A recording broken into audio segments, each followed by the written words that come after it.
தங்களுடைய கருத்தை நிலைநாட்டுவதற்காக சில ஹதீஸுகளை எடுத்து வைத்து, குர்ஆன் ஹதீஸ் இல்லாமல் மதுஹபை பின்பற்றலாம், பெரியார்களை பின்பற்றலாம், சஹாபாக்களை பின்பற்றலாம் என்று சொல்வதற்கு சில ஹதீஸுகளை ஆதாரமாக கொண்டாந்து நிப்பாட்டுவார்கள். அந்த ஹதீஸுகள்லையாவது அந்த கருத்து இருக்கான, அந்த கருத்து இல்லை, ஆனால் அந்த கருத்துக்கு வளைக்கிறார்கள். அவங்க காட்டக்கூடிய அந்த ஆதாரங்கள் என்னன்னு கேட்டால், நபிகள் நாயகம் ஸல்லல்லாஹு அலைஹி வஸல்லம் சொன்னதாக புகாரியில் 2651வது ஹதீஸில் இருக்கிறது. ஹைருக்கும் கரணி, உங்களில் சிறந்தவர்கள் என் காலத்தவர்கள். ரசூலுல்லாஹ் சொல்கிறாங்க, உங்களில் சிறந்தவர்கள் என் காலத்தவர்கள் சஹாபாக்கள். சும்மல்லதீன யலூனஹும், அதற்கு பிறகு வரக்கூடியவர்கள் அடுத்து சிறந்தவர்கள், அதாவது தாபியன்கள். சஹாபாக்களுக்கு அடுத்து வரக்கூடியவங்க அடுத்தபடியாக சிறந்தவர்கள். சும்மல்லதீன யலூனஹும், அதற்கு பிறகு வரக்கூடியவங்க தபவு தாபியின், தாபியன்களை பின்பற்றியவர்கள், மூன்றாம் தலைமுறை. அப்போ இவங்க தான் சிறந்தவர்கள் என்று ரசூல் ஸல்லல்லாஹு அலைஹி வஸல்லம் சொன்னார்கள். அப்போ இந்த 14 நூற்றாண்டாக வந்த சமுதாயத்திலேயே முதல்ல சிறந்த சமுதாயம் யாருன்னு கேட்டால் சஹாபாக்கள், அதுக்கு அடுத்து தாபியன்கள், அதுக்கு அடுத்து தப தாபியன்கள். இந்த ஹதீஸை வைத்துக்கொண்டு அப்போ இவங்க தான் சிறந்த சமுதாயமாக இருக்கிறாங்க. சிறந்த சமுதாயத்தில் இந்த இமாம்கள்லாம் அந்த ரெண்டாவதில் வந்துடுவாங்க. அதான் முதல்ல வர்றது சஹாபாக்கள் வருவாங்க. இரண்டாவது இதில் சில இமாம்கள் தாபியன்களாக இருந்தாங்க இல்லையா, மாலிக் இமாம் மாதிரி உள்ளவங்க, அவங்க வந்துடுவாங்க. மூணாவது தபோ தாபியனில் மீது உள்ள ஷாஃபி அம்பலிலாம் வந்துடுவாங்க. அப்போ நாங்கள் இமாம்கள் பெரியார்களை ஏன் பின்பற்றுறோம் என்று கேட்டால், அவங்க சிறந்த காலத்தில் வாழ்ந்திருக்கிறாங்க அப்படின்ட்டு ஒரு வாதத்தை வைக்கிறாங்க. இப்போ அவங்க சிறந்தவங்களா இல்லையாங்கிறது நமக்கு டாப்பிக்கே கிடையாது. இப்போ சஹாபாக்களை சிறந்தவங்க இல்லைன்னா நம்ம சொன்னோம். சஹாபாக்களை பின்பற்றக்கூடாது என்பது வேறு, அவங்க சிறந்தவர்களா இல்லையாங்கிறது வேறு. அவங்களுடைய சிறப்பு, அவங்களுடைய தியாகம் அதுக்கு நிகராக நம்மள்கிட்ட இருக்க முடியாது. அவங்க எல்லாத்தையும் இந்த மார்க்கத்தை ஏற்றுக்கொள்வதற்காக வேண்டி பலவித துன்பங்களையும் சகித்து கொண்டு இருந்த நன்மக்கள் அவங்க. சஹாபாக்கள் அந்தஸ்தை நம்ம அடைய முடியாது, அது வேறு விஷயம்.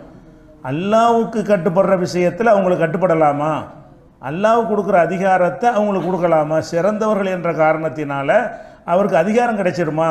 கிடைக்காது. ஒரு கல்விக்கூடத்தில் சிறந்த மாணவர் இருக்கார். சிறந்த மாணவர் என்பதனால பிரின்சிபாலுடைய அதிகாரம் அவருக்கு கிடைக்குமா? சிறந்த மாணவராக இருக்கிறாரு, அதனால் அவர் தான் இனிமேல் ஆட்கள்லாம் சேர்ப்பார் அப்படின்னு ஒத்துக்குருவோமா? யாராவது சொல்லுவாங்களா? சிறந்தவர் என்பதுக்கு அர்த்தம் வேறு. சிறந்தவர்னா இன்றைக்கி நம்ம சிறந்தவருங்க நம்ம மறுக்கலையே. இன்றைக்கி சஹாபாக்களோட நம்ம சிறந்தவர்னு நம்ம சொல்கிறோமா? யாருமே சொல்ல மாட்டோம். அவங்க சிறந்தவர்கள் என்பதைத்தான் இது காட்டுகிறதே தவிர, சிறந்தவர்களாக இருக்கிறதுனால அவங்க சொல்லக்கூடிய மார்க்க விஷயத்தையெல்லாம் நீங்கள் பின்பற்றுங்கள் என்று சொல்லுதா இது? அந்த கருத்தை தரவே இல்லை. அந்த கருத்தை தராத ஒரு இதை என்ன செய்கிறாங்க, ஆதாரமாக காட்டி வளைக்கிறாங்க. அதுக்கு பிறகு ரசூல் ஸல்லல்லாஹு அலைஹி வஸல்லம் சொல்கிறாங்க, இந்த சிறந்தவள்னு சொல்லிவிட்டு அதுக்கு விளக்கத்தை அவங்களே சொல்கிறாங்க. அதே ஹதீஸில் இது வரைக்கும் தான் வாசிப்பாங்க, இதுக்கு தொடர்ச்சியாக உள்ள பகுதியை வாசிக்க மாட்டாங்க. அதுக்கு பிறகு ரசூலுல்லாஹ் சொல்கிறாங்க, இன்ன பாதக்கும் கௌமன் யகூனுன, இதற்கு பிறகு வர்ற சமுதாயம் மோசடி செய்வார்கள். மோசடி செய்யாத சமுதாயம், அதுக்கு என்ன அர்த்தம்? 3 சமுதாயத்து அந்த 3 காலத்தில் உள்ளவங்க இந்த மோசடிகள் கம்மியாக இருக்குது, செய்யவே மாட்டாங்கன்னு கூட அர்த்தம் கிடையாது. ஒரு சமுதாயமாக எடுத்துக்கிட்டிங்கன்னா பின்னாடி வரக்கூடிய மோசடி செய்வாங்க. ஒலா யூத்தமனூன, நம்பிக்கையாக நடக்க மாட்டார்கள். இந்த நம்பிக்கை விஷயத்தில் அவங்க கூட, நம்ம கம்மின்னு அர்த்தம். இப்போ நம்ம அதுதான் சொல்கிறோம். அதனால் என்ன இருக்குது, நம்பிக்கை விஷயத்தில் சஹாபாக்கள் கூட தான், நம்மளாம் கம்மி தான், அதில் எந்த ஒரு டவுட்டும் கிடையாது. அதனால அவங்க சொல்கிறதெல்லாம் மார்க்கமாயிருமா? அதை விளங்க மாட்டேங்கிறாங்க. இப்போ யஷ்ஹதூன, அவங்க சாட்சி சொல்வார்கள். பிந்தி வரக்கூடிய ஆளுக்க வலா யுஸ்தஷ்ஹதூன், சாட்சிக்கு அழைக்கப்படாமல் சாட்சி சொல்லுவாங்க. நான் சொல்கிறேன்னு நிற்பாங்க. அங்கே சஹாபாக்கள் காலத்துல எல்லாம் சாட்சி நீ சொல்லுன்னு கூப்பிட்டா போய் சொல்லுவாங்க. இல்லைன்னா போய் சாட்சி சொல்வதற்கு என்ன செய்ய மாட்டாங்க, அலைய மாட்டாங்க. பிறகு வரக்கூடியவர்கள் அதெல்லாம் செய்வார்கள். அப்போ இதுதான் வித்தியாசம். சிறந்தவர்களுக்கு விளக்கம் ரசூலுல்லாஹ் கொடுத்து விட்டாங்க. சிறந்தவர்கள்லாம் என்ன அர்த்தம், நாணயமாக இருப்பார்கள். சாட்சி கூப்பிட்டா சாட்சி சொல்லுவாங்க. வழியே போயிட்டு நான் அதுக்கு சாட்சி சொல்கிறேன், இதுக்கு சாட்சி சொல்கிறேன்னு போக மாட்டார்கள். எந்திரூன ஒலா யஃபூன், பின்னாடி வரக்கூடிய சமுதாயத்தில் உள்ளவங்க நேர்ச்சி செய்வார்கள், நிறைவேற்ற மாட்டார்கள். அவங்க நேர்ச்சியை நிறைவேற்றுவார்கள். அப்போ இந்த மாதிரியான ஒரு தன்மையினால தான் சிறந்ததுன்னு சொன்னாங்க. சிறந்த சமுதாயம்னு சொல்லிட்டு இனி வரக்கூடியவங்கள்ட்ட இன்னென்ன தீமையெல்லாம் இருக்கும், இந்த தீமை இவங்கள்ட்ட இருக்காது. யார்கிட்ட இருக்காது? இந்த 3 காலத்தில் உள்ளவங்கள்ட்ட இருக்காது. இந்த ஹதீஸை வச்சுக்கிட்டு அவங்க சொல்வதெல்லாம் மார்க்கம்னு எப்படி அர்த்தம் வரும்? அந்த அர்த்தம் தரவே இல்லை. இதை ஒரு ஆதாரமாக என்ன செய்வாங்க, பயான் பண்ணும் பொழுது அவங்க எப்படிப்பட்ட காலத்தில் வாழ்ந்தார்கள் தெரியுமா? ஒரு காலத்தில் வாழ்ந்ததுனால எப்படி பின்பற்றணும் இப்படி வருவார். சரி, அதை விட ரசூலுல்லாஹ் இருந்தாங்களா, அவங்கள பின்பற்றிட்டு போக வேண்டியதானே?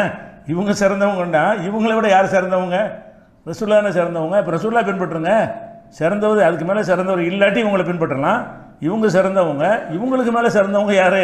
நபிகள் நாயகம் ஸல்லல்லாஹு அலைஹி வஸல்லம் இருக்கும்போது அதைத்தான் நீங்கள் பின்பற்றனே அப்படிங்கிறத நம்ம பார்க்குறோம். அதுபோல் அந்த நிறைய வசனங்கள் வலியுறுத்தி சொல்லப்பட்டிருக்கிறது. வஹியைத்தான் பின்பற்றணும். இந்த ஹதீஸை ஆதாரமாக காட்டுவாங்க.